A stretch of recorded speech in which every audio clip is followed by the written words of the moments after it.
옛날에는 예전에는 이 여성분들도 전쟁이 나면 그 창과 칼을 들고 싸우러 나갔다고 하죠. 그렇죠? 안 되면은 행주치마에 돌을 날라서 싸우기도 했고, 사실 우리 여성분들이 아주 중요한 역할들을 많이 하셨죠. 3.1 운동이 시작된 것도 여성으로부터 시작되었고, 그래서 제가 어디서 이런 이야기를 봤는데요. 어떤 전투에서 여성 전사 둘이서 서로 맞부딪혔습니다. 창을 들고 막 싸우는데 창이 막 오고 가고 칼도 오가고 결국 한 명이 창에 찔려서 쓰러지고 말았답니다. 근데 이긴 여성은 막 기뻐서 환호를 질렀겠죠. 환호성을 막 질렀습니다. 근데 그 이긴 여성이요, 곧 슬픈 표정을 지으면서 눈물까지 흘렸습니다.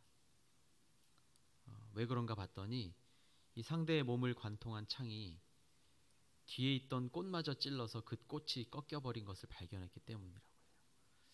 좀 이상한 얘기 같죠.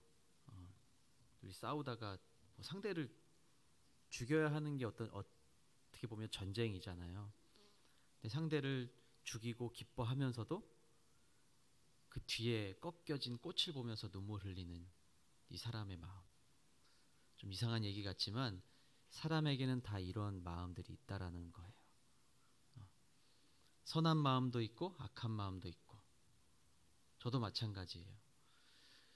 그래서 악을 다스리고 선을 쌓아가면 그 쌓은 선에서 선한 것을 내게 된다, 이런 말이 있고, 아무리 악한 사람도 그 마음 속에 선을 일깨울 수만 있다면 이 선함의 동기를 다시 찾아갈 수 있을 거다라고 말한다고 합니다.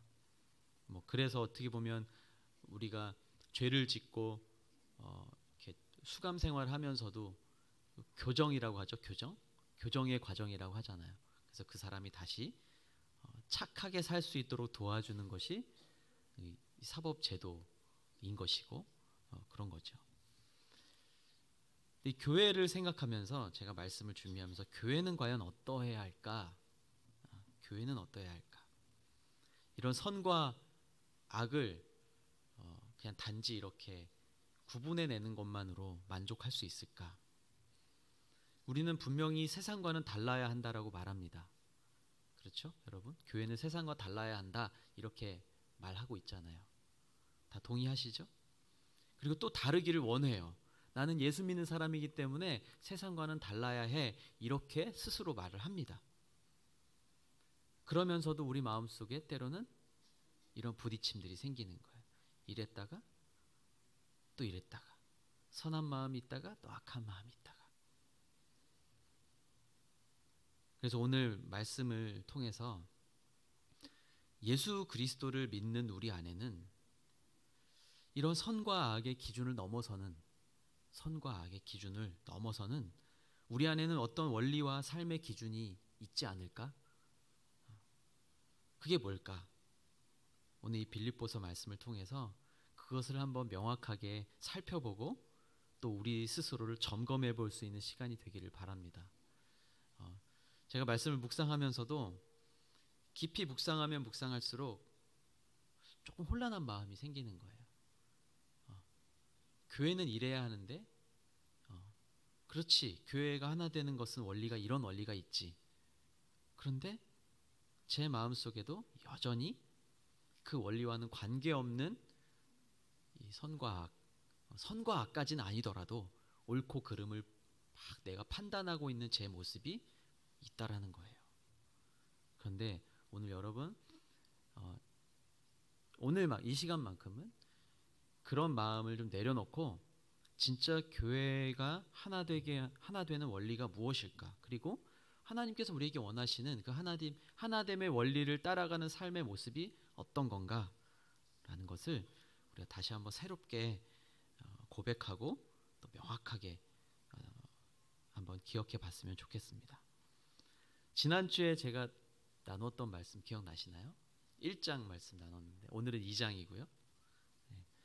지난주에는 이런 말씀이었어요. 빌립보 교회가 사도 바울과 복음을 중심으로 맺어진 관계였고, 그리고 모든 관계는, 그러한 관계는 복음의 기초에서 존재하고 있다라는 말씀을 지난주에 나눴습니다. 기억이 안 나셔도 그렇게 나눴다 이렇게 그냥 들으시면 됩니다. 그럼 제가 지난주에 질문 드렸었죠? 그럼 복음은 무엇입니까? 여러분, 복음이 무엇이죠?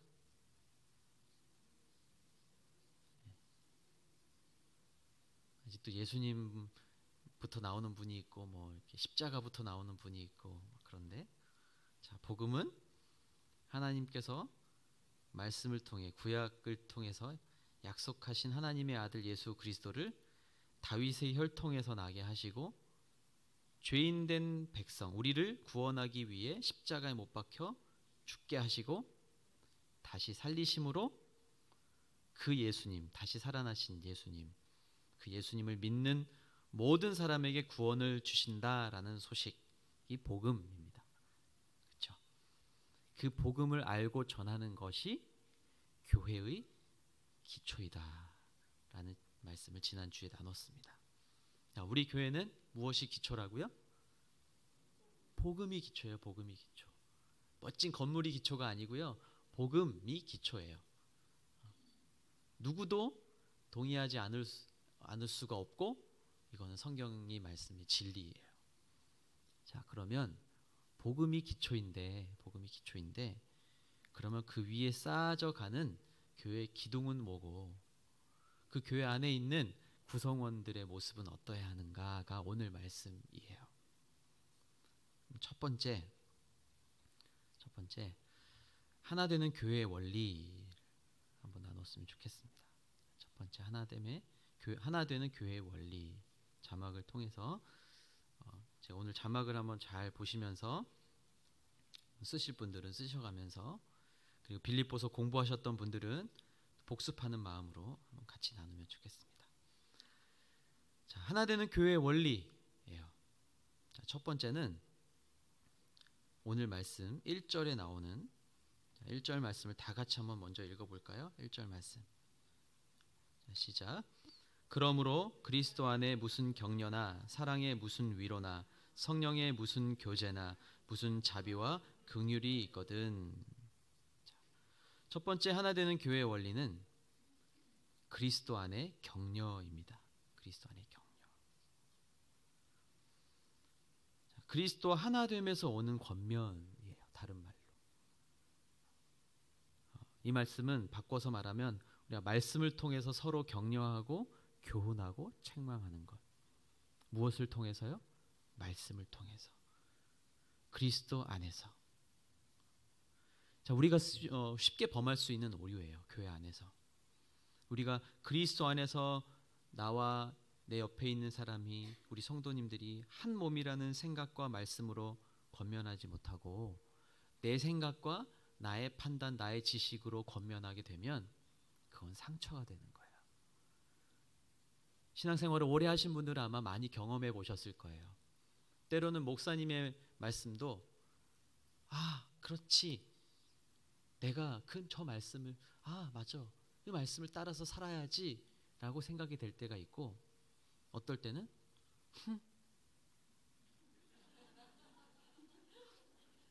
너무 적나라한가요? 저한테 그러시면 안 돼요. 뭐야? 목사님도 그렇게 안 하시잖아. 그럴 때가 있어요.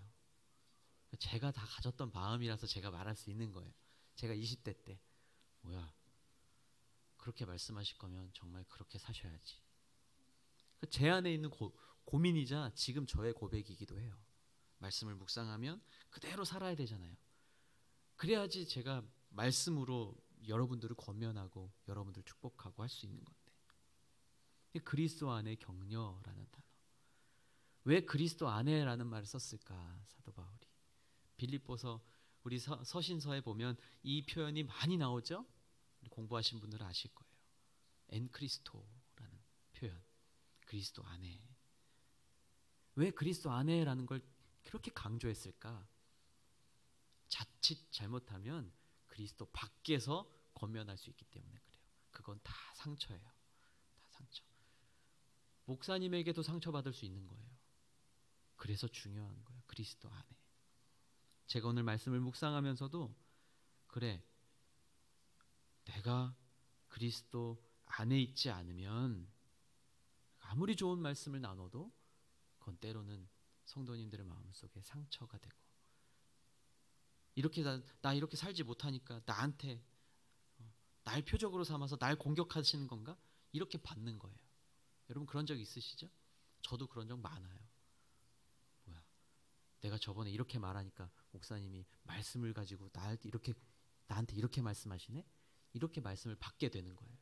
내가 그리스도 안에 있지 않으면, 이미 내 마음이 그리스도 안에서 벗어나 있다면 좋은 말씀도 상처가 될 수 있다라는, 매우 중요한 원리입니다. 여러분 그리스도 안에 계시나요? 여러분 오늘 그리스도 안에서의 말씀을 받으시나요? 그리스도 안에서 예배하시고 그리스도 안에서 옆에 있는 지체를 만나고 계시나요? 매우 중요한 거예요. 신앙생활을 아무리 오래 하고 아무리 내가 경건해 보이고 내가 교회 안에서 봉사를 많이 해도 그리스도 안에서 하는 일이 아니라면 내 열심히 누군가를 힘들게 할 수 있다는 사실, 이게 첫 번째 원리예요. 그리스도 안에서 격려. 두 번째, 사랑의 위로와 성령의 교제. 사랑의 위로와 성령의 교제. 우리말로는 이렇게 번역이 됐지만 사실은 같은 문장이에요. 사랑의 위로가 곧 성령의 교제이고, 사랑의 위로와 성령의 교제는 곧 그리스도의 한 몸을 이루는 행위이다 하는 거예요. 저와 여러분이 사랑의 위로와 성령의 교제를 나눔을 통해서, 성령 안에서 교제함을 통해서 우리는 한 몸을 이루을 수 있다라는 말이에요. 우리가 서로 사랑합니다, 축복합니다 라고 말하는데, 그것이 그리스도 안에서 사랑의 위로를 받는 일이라면, 우리가 그리스도 안에서 사랑의 위로를 말하고자 한다면 그것은 반드시 그리스도의 사랑에 기초해야 한다. 첫 번째, 그리스도 안의 격려와도 연결이 됩니다. 그것이 나의 열심으로, 어떤 나의 동정심으로, 내가 가진 어떤 물질로, 그것이 앞서서 누군가에게 위로가 되고 사랑을 전한다 라는 것보다도 내 안에 그리스도의 사랑이 기초되고 있는가를 먼저 살펴봐야 된다라는 겁니다. 그리스도 안에서 성령을 통한 교제가 있기 때문에 우리 교회가 하나일 수 있다라는 말씀입니다. 여러분, 우리 교회는 그리스도 안에 하나인가요? 여러분의 큐티 나눔 방은 그리스도 안에서 하나가 되고 계신가요? 이 질문의 답은 내가 때로는 아닌 것 같은데 라는 의심과 상관없어요. 우리는 이미 그리스도 안에서 교제하고 있기 때문에, 성령을 통한 교제가 있기 때문에 우리 교회는 하나입니다. 절대로 둘이 아닙니다. 나누어질 수가 없다라는 거예요. 빌립보서 공부하면서도 나눴었는데, 사도 바울이 이렇게 말하고 있는 것이요, 빌립보 교회가 이렇게 하고 있지 못하기 때문에 말하고 있는 게 아니에요. 질책의 말보다도 사실은 여러분 안에 이런 그리스도 안에 격려와 교제가 있는 걸 내가 압니다, 이런 의미로 말하고 있는 거예요. 여러분 믿으셔야 돼요. 우리가 이렇게 예배의 자리로 모였고 함께 찬양하고 기도하고 말씀을 나누는 이 자리에는요, 성령의 교제가 이미 있는 줄로 믿습니다. 우리 마음이 문제예요. 성령의 교제가 있는데 우리의 마음이 갈팡질팡하는 것이지, 성령이 변화가 있나요? 예배 받으신 하나님이 움직이시나요? 아니에요. 우리 마음이 문제라는 거예요. 우리가 어떤 마음으로 그 그리스도의 한 몸을 이루어 가기 위해서 힘쓰겠는가라는 거죠. 세 번째, 하나 되는 교회의 원리 세 번째, 긍휼과 자비입니다. 긍휼과 자비. 복습의 의미에서 긍휼은 이 문자적으로 어떤 의미인가요? 기억을 더듬어서 여러분, 빌립보서를 수강하신 장학생 여러분, 창자라는 뜻이었죠? 긍휼은 창자라는 뜻이에요. 창자. 이 어원이 창자라는 의미. 자비는 뭘까요? 자비. 긍휼과 자비. 자비는 뭘까요? 여전히 그냥 뭐 이렇게 인자한 뭐 그런 생각이 드시죠? 그걸 더 넘어서서 자비, 어머니의 자궁을 뜻해요. 어머니의 자궁. 생명을 품는 어머니의 자궁. 그럼 긍휼과 자비가 뭔가요? 긍휼과 자비. 내 창자, 내가 내 생명을 품었던 나의 이 어머니의 태와 같은 마음이라는 거예요. 긍휼과 자비. 어떤 가시적인 게 아닌 거예요. 이거는 눈에 보이는 어떤 행위가 아니라, 어떤 사역이 아니라 그 사람과 동일시되는. 여러분 자녀를 품에 품어보신 분들은 알잖아요. 또 뭐 그렇지 못하더라도 내가 누군가의 고통에 함께 울어보신 분들 아시잖아요. 막 그 사람이 울면 내가 막 같이 눈물이 나고, 그 사람이 행복해하면 내 행복인 것처럼 막 기쁘고 그럴 때 있죠. 그게 긍휼과 자비의 마음이에요. 내 창자가 떨린다. 이사야 선지자의 표현 있잖아요. 내가 그 사람 마음속에 똑같이 들어가서 그 사람이 눈물 흘리면 나도 눈물 흘릴 수 있는 거예요.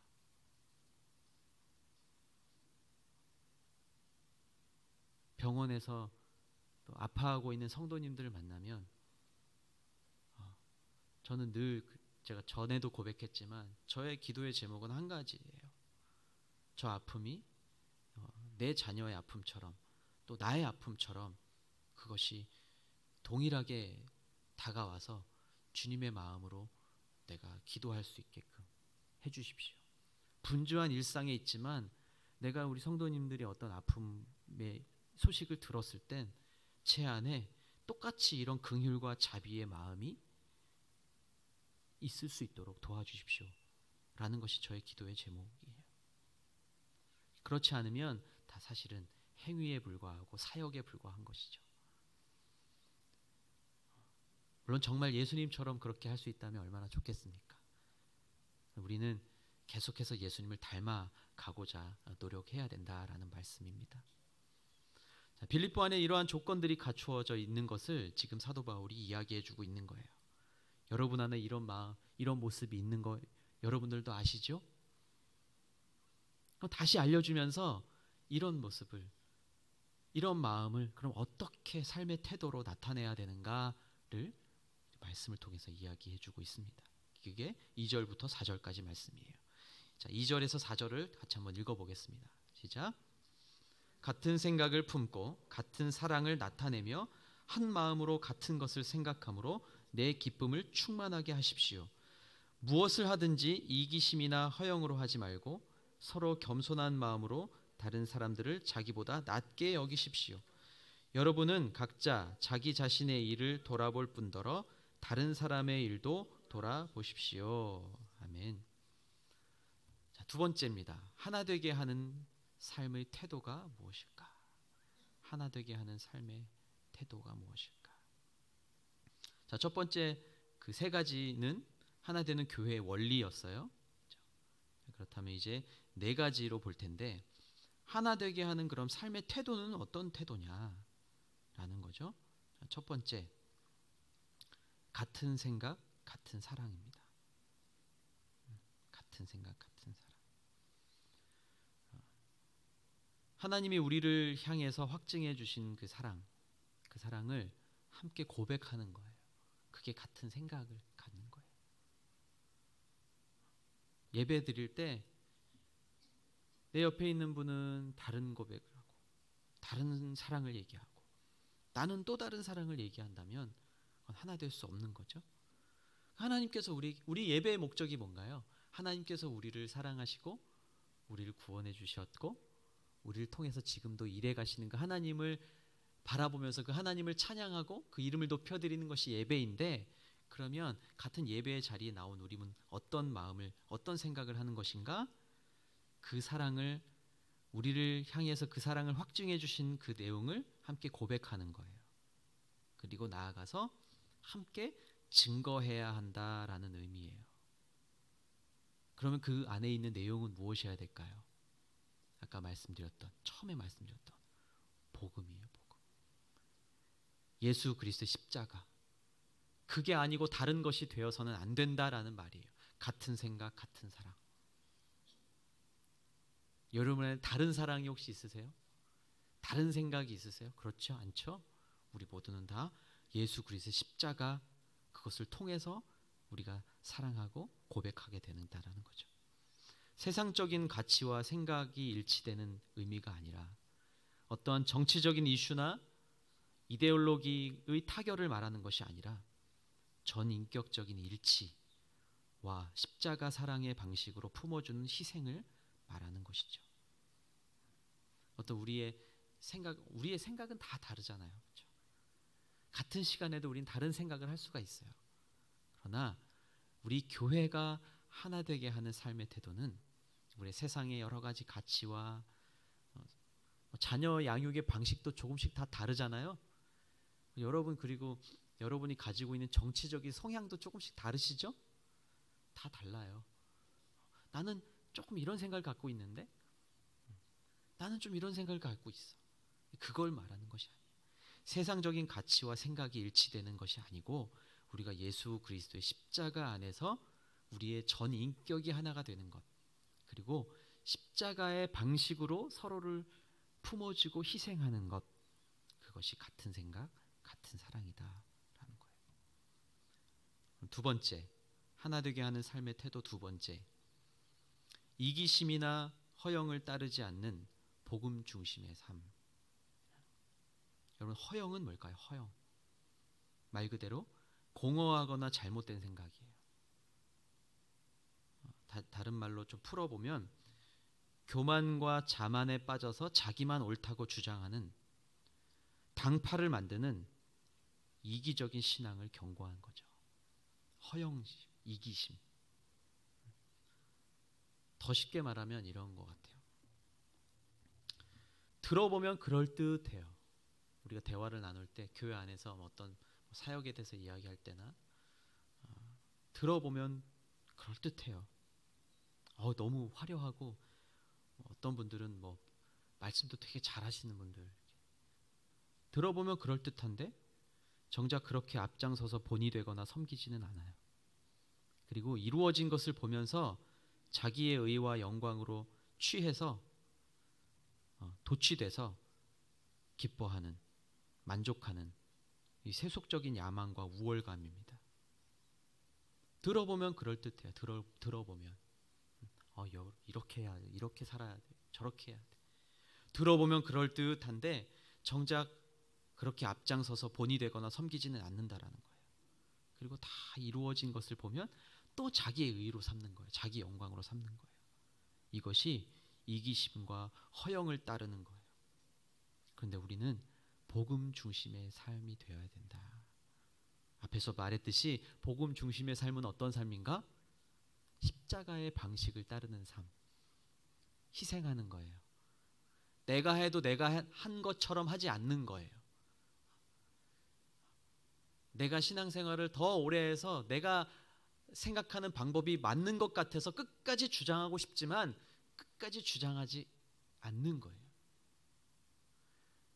거봐, 내 생각대로 했으면 잘 됐을 텐데 당신 생각대로 했더니 안 됐잖아 라고 나중에 평가하거나 질책하지 않는 거예요. 그게 복음 중심의 삶이에요. 오늘 사도 바울이 그렇게 말하고 있습니다. 그러한 모습을 통해서 우리가 하나 될 수 있다라는 거예요. 세 번째, 겸손하여 서로를 높여주는 삶이에요. 비슷한 겹쳐지는 의미가 있는 것 같긴 하지만요. 자, 이 겸손이라는 단어는 어떨 때 썼을까요? 이 노예들의 삶을 지칭할 때 겸손이라는 단어를 썼어요.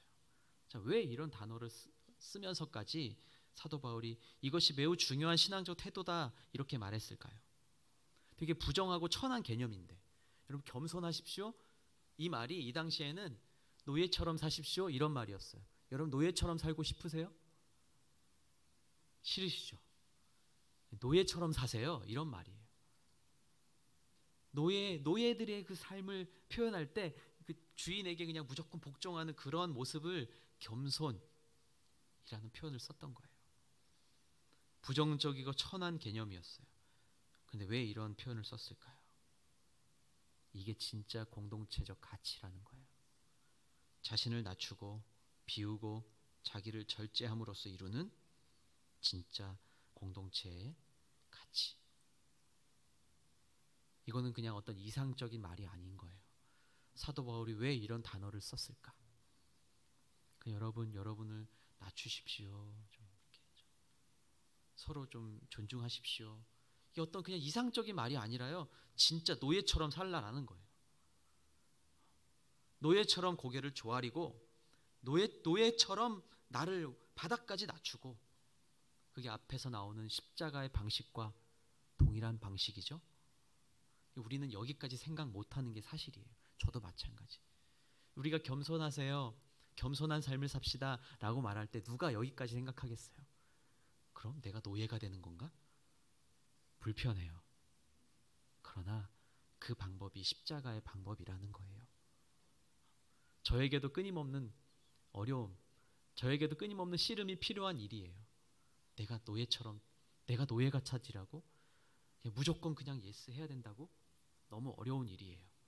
그러나 불편해도 답답해도 때로는 속상해도 그냥 나를 낮추고 나를 비우고 나를 절제하는 것, 그 마음들이 모였을 때 교회가 하나 된다라는 거예요. 여전히 너무 이상적이죠? 이상적인 말이 아닌데 여전히 우리에게는 이상적으로 다가와요. 어떻게 이렇게 살아? 어떻게 이렇게 나를 이렇게 낮춰? 끊임없이 이렇게 어떻게 나를 낮춰? 이것만큼은 내가 더 잘하는데 저 사람보다. 내가 다른 건 다 낮춰도 이것만큼은 양보 못해. 그런 거 다 한 가지씩 있으시죠? 그런 것까지도 비우고 나를 절제하라는 이 사도 바울의 이 권면, 다시 한번 돌아봤으면 좋겠습니다. 그렇게 살지 못했다고 스스로 자책할 필요도 없습니다. 우리는 끊임없이 십자가의 자리로, 십자가 사랑의 방식으로 예수님을 닮아가는 우리 안에 결단이 먼저이기 때문에 그렇습니다. 네 번째, 하나 되게 하는 삶의 태도. 네 번째, 서로를 돌아보는 삶입니다. 서로를 돌아보는 것. 자, 돌아보라라는 단어의 원어적 의미 기억나시나요, 여러분? 주의 깊게 살펴보다라는 거예요. 주의 깊게 살펴보라는 거예요. 그럼 지금 옆에 있는 분들은 한번 살짝 얼굴을 한번 바라봐 주시겠어요? 오늘은 어떤 색깔 화장품을 바르고 오셨는지 주의 깊게 보셨어요? 주의 깊게? 저도 주의 깊게 여러분을 보려고 애를 쓰는데 이렇게 눈이 마주치면 좀 민망해질 때도 있어요. 그러나 주의 깊게 보려고 애를 쓰는 거예요. 주의 깊게. 이분의 은사는 뭘까? 그리고 어떻게 하면 이분이 더 편안해질까? 더 이익을 볼까? 그걸 잘 살피는 거예요. 그리고 다 다르지만 그걸 다 포용하는 거예요. 이분의 은사와 또 나의 은사와 또 다른 분의 은사가 포용해서, 서로 포용해서 그렇게 연합함으로 하나 되어져 가는 공동체 이루어가는 것. 그것이 서로를 돌아보는 삶이라는 의미입니다. 여러분을 잘 돌아보고 계신가요? 아유, 내 코가 석잔데 내가 오늘 이렇게 수요일날 예배 드리러 나오는 것만도 나는 얼마나 가상한 존재인데. 주님 아시죠? 저 이렇게 바쁘고 어려운데 예배 드리러 나왔잖아요. 우리 신앙이 거기에 머무를 때가 되게 많이 있어요. 저도 그랬고요. 제가 하나님한테 한 게 얼만큼인데요. 제가 교회를 섬긴 게 얼만데요. 내가 1년에 52주 주일날 한 번도 빠지지 않고 다른 친구들은 다 놀러가도 내가 손해보고 하나님 섬겼잖아요. 이런 계산법이 제 안에서는 작동할 때가 얼마나 많았는지 몰라요. 아, 예수 믿기 참 힘들다. 왜 이렇게 하지 말라는 게 많아? 왜 이렇게 포기하라는 게 많아? 왜 심지어 노예처럼 살으라는? 어떻게 이렇게 살으라는 거야? 그러나 그 모습을 향해서 조금씩 걸어가다 보니까 지금 이 자리까지 와 있는 거고요. 이 자리에 와 있는 게 대단해서가 아니라 여러분도 이러한 모습을 통해서 하루하루 한 걸음 한 걸음 가다 보면 진짜 어느 순간 하나님이 나를 통해서 엄청난 일들이 이루어 가시는 것을 발견하게 될 거라고 믿습니다. 지금 어렵고 지금 잘 안 된다고 그냥 낭만하거나 포기하거나 그러지 마십시오. 좌절하지 마십시오. 우리도 하나님의 놀라운 역사의 도구로 쓰임받게 될 거라고 믿습니다.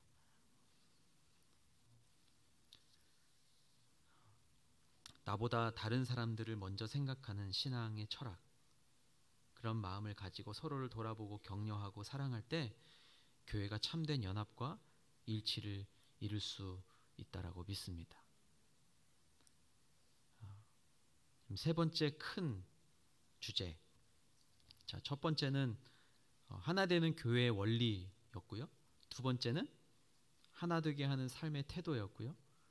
자, 세 번째는 이 오늘 말씀의 가장 큰 주제입니다. 그러면 그렇게 할 수 있게끔 하는 그 근본, 가장 깊은 원리는 뭘까? 세 번째, 하나됨의 마음입니다. 하나됨의 마음. 5절 말씀을 읽어볼까요? 5절 말씀. 시작. 여러분 안에 이 마음을 품으십시오. 이것은 그리스도 예수 안에 있던 마음이기도 합니다. 사도 바울이 이 마음을 품으라고 이야기해요. 어떤 마음인가요? 그리스도 예수 안에 있던 마음입니다. 오늘 말씀을 다 정리하면서 가장 근본적이며 본질적인 원리예요. 예수님의 마음. 첫 번째, 예수님의 마음. 예수님의 마음은 어떤 마음이었나요? 자신을 비워서 죽기까지 순종함으로 죄인들을 구속하신 겸손과 사랑의 마음이었습니다. 그래서 사도 바울이 1장에서 지난주에도 이렇게 나왔었죠. 내가 여러분을 사랑하는 마음, 빌립보 성도들을 향한 나의 마음을 그리스도 예수의 마음으로 비유하기까지 했어요. 그렇죠? 그만큼 중요하다라는 거예요. 예수님의 마음이. 여러분, 예수님의 마음 여러분 안에 있으십니까? 여러분 예수님의 마음을 품게 되기를 축복합니다. 저는 이게 참 어려웠어요. 예수님을 믿는다라고 말하면서 너무 이 예수님의 마음이 너무 멀리 있는 것 같이 느껴지고 늘 여전히 어떤 그냥 이상향이었던 것 같아요. 내가 예수님의 마음을 어떻게 가져? 근데 제 안에도 예수님의 마음을 품을 수 있다라는 걸 제가 깨닫게 된 이후에는 이게 얼마나 큰 은혜이고 소중한 마음인가를 더 깊이 깨닫게 됐어요. 이 마음은 어떤 건가? 온유와 겸손입니다. 온유와 겸손. 예수님의 마음은 곧 온유와 겸손이에요. 복음서에서는 이 예수님의 마음을 온유와 겸손으로 표현을 한 거예요. 그럼 온유는 뭔가요, 여러분? 온유. 저희 둘째 이름이 온유인데 온유가 뭔가요? 온유는 고난 속에서도 하나님의 뜻이 이루어질 때까지 기다리는 태도예요. 그냥 착하다 이 수준이 아니에요. 저 사람은 참 온유해 할 때 온유라는 뜻은요, 고난 속에서도 하나님의 뜻이 이루어질 것을 끝까지 기다리는 삶의 태도가 온유예요. 그럼 겸손은 뭔가요? 진짜 겸손의 마음. 앞에서 겸손하며 서로를 높여주는 삶에 대해서 이야기했죠. 이 노예의 삶을 표현하던 단어였어요. 겸손이.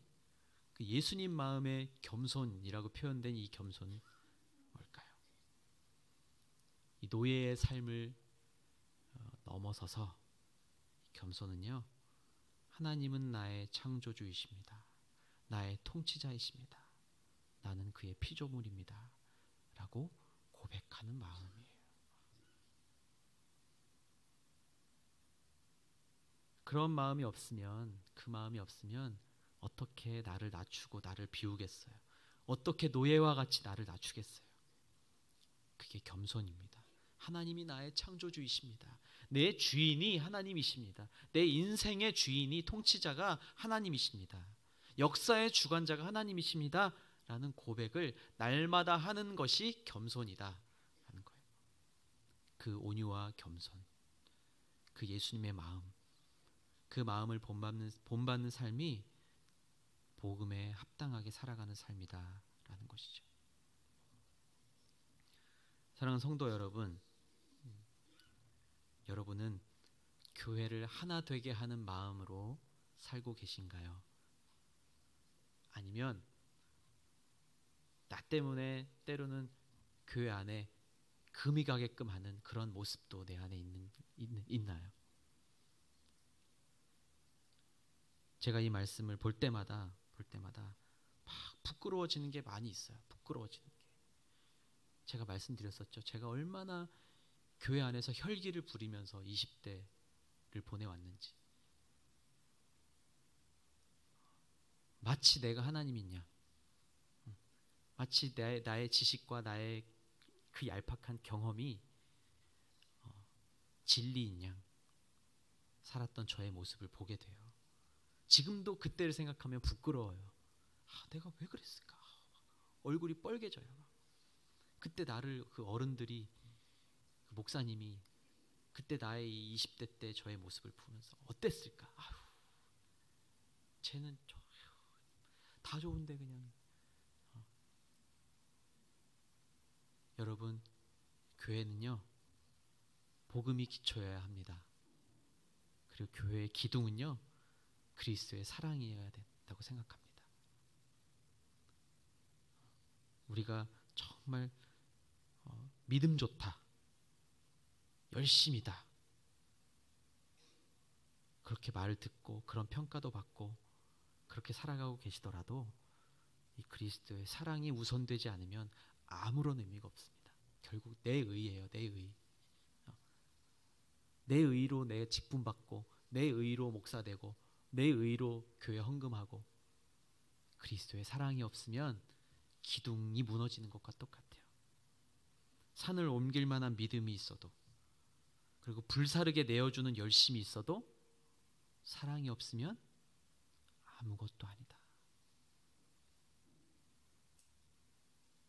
어떤 의미나 어떤 명분에 붙잡혀 있는 게 아니고요. 우리 교회는 예수에 붙잡혀 있어야 돼요. 예수에 온전히 붙잡혀 있지 않기 때문에 교회가 흔들흔들하는 거예요. 예수에 온전히 붙잡혀 있지 않고 화려한 기준과 어떤 욕심에 붙잡혀 있으니까 우리 교회가 자꾸 갈라지는 거예요. 원로 목사님 파, 담임 목사님 파. 예수가 중심이 아니라 그 사람이 중심이 되다 보니까 자꾸 흔들흔들하는 거예요. 급기야 교회가 무너지는 거예요. 교회가 둘로 쪼개지는 거예요. 3개, 4개로 쪼개지는 교회도 봤어요. 여러분, 그러한 세상의 가치와 의미와 명분에 붙잡혀 있지 않고 온전히 예수 그리스도에게 붙잡혀 있는 우리 교회가 되기를 축복합니다. 우리 교회 공동체가 되기를 축복합니다. 그 은혜 위에 서는 것이 교회입니다. 여러분, 휴대폰도 스마트폰도요, 그렇죠? 매뉴얼이 있어요. 매뉴얼이 뭘 눌러야 어떻게 되고, 그렇죠? 어딜 들어가서 어떤 메뉴로 들어가서 뭘 해야지 뭐가 되고, 아무거나 막 누르면 되나요? 우리 애기들한테 이거 막 맡겨놓으면 아무거나 눌러가지고 막 사진 지워버리고 막 그러더라고요. 매뉴얼이 있는 거예요. 매뉴얼이. 교회도 매뉴얼이 있잖아요. 매뉴얼이 뭔가요? 말씀이에요. 말씀. 예수님의 말씀. 우리 인간의 감정을 초월하는 사랑.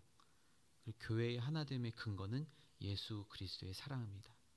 그 사랑의 예수님을 닮아갈 때 교회는 하나 되고 하나님의 영광을 나타내게 될 줄로 믿습니다.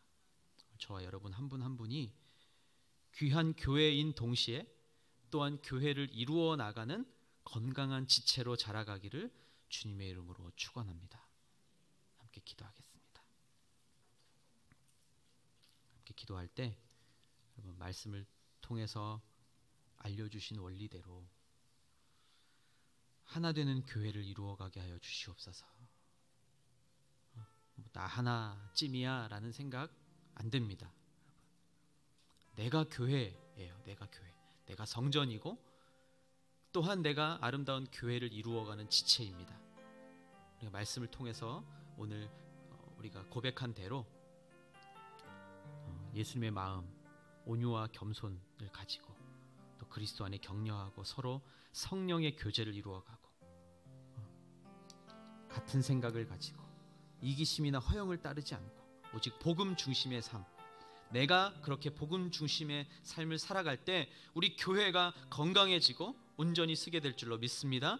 하나님, 그러한 삶을 살아가도록, 때로는 나의 일그러진 모습 때문에 인해 상처난 영혼이 있다면 이 시간 깨닫고 내가 회개하오니 내가 또 다가가서 위로할 수 있게 하여 주시옵소서. 그래서 온전한 교회 이루어가게 하여 주시옵소서. 하나 되는 교회가 되게 하여 주시옵소서. 시간 내 자신을 주님 앞에 올려드리며 또 우리 교회를 위해서 함께 기도하겠습니다.